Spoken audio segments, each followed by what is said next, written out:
And I remember watching Game 5 against Miami when Allen Houston hit the runner at a golf club called Sleepy Hollow up in upstate New York, which is a very swaggy golf course if you're a golfer. And just being too young to be there as like a guest and being in the clubhouse, just losing my shit. It was definitely a moment. And then, of course, Indiana. I think out of all those rivalries, obviously the Bulls was from sort of the first go around, and the Heat, but beating Indiana was just always special. And there was such a small town, like the Bulls and Knicks, both big cities. Miami, big city.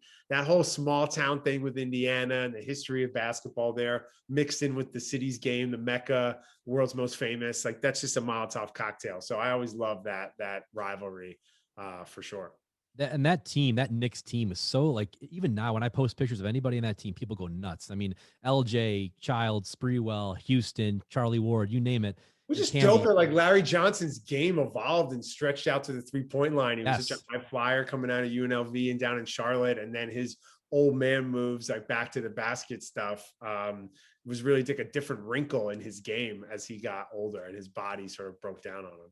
It was even Sprewell. I mean, he was still amazing back then, but he wasn't really as much of a high flyer. He did, but he kind of evolved a little bit. Allen Houston was kind of an unknown before he came in New York and in Detroit. What's crazy is that they went through this run of Mark Jackson, Rod Strickland, Maurice Cheeks, Derek Harper even was a solid point Greg guard Anthony, in 94, And then it's like the best point guard really for a significant period of time was also the best quarterback in the city. Like Charlie Ward doesn't get talked enough for being a two-sport athlete, Heisman Trophy winner, starting point guard on the Knicks, going to the finals. Like that's a real deal athlete.